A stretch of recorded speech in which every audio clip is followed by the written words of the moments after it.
ভগবান, এ কি হয়ে গেল রে? যা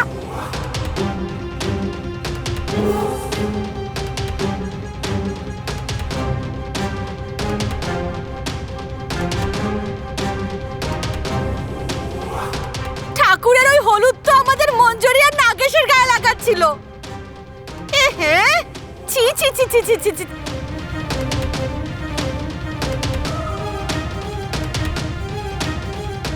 ভগবান, তুমি এটা কি করলে?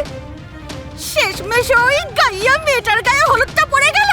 দেখুন, আমার মেয়ে জেনে শুনে কিছু করেনি, এতে তার কোনো দোষ নেই। কি বললে?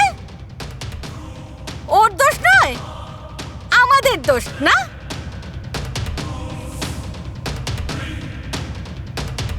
ও এসেছে বলেই না ওর গায়ে হলুদটা পড়লো, নইলে কি করে পড়তো? হ্যাঁ অলোকা, অলোকা একটু চুপ করো।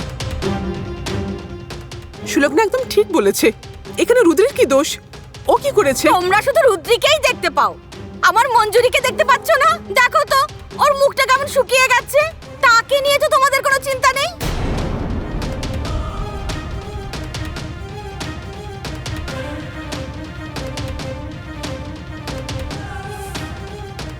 ঠিক আছে, যদি আপনাদের খারাপ লেগে থাকে তাহলে আমরা চলে যাচ্ছি।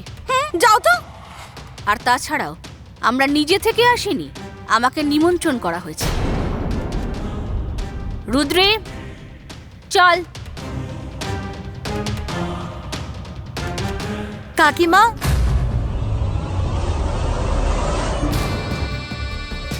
প্লিজ যাবেন না।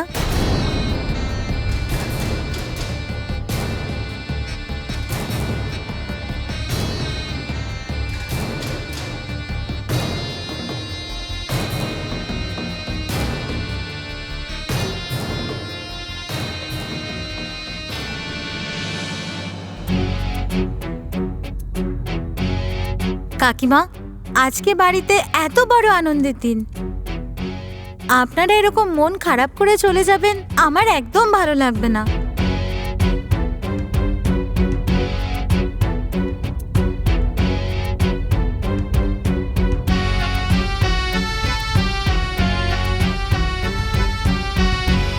রুদ্রি তো আমার বোনের মতো, আর তাছাড়া যে ঘটনাটা ঘটলো ওতে ওর কোনো দোষ নেই। যা হয়ে গেল তাতে আমার একটুও খারাপ লাগেনি। হলুদ গায়ে পড়লো বলে নাগেশ কি রুদ্রির কাছে চলে যাবে?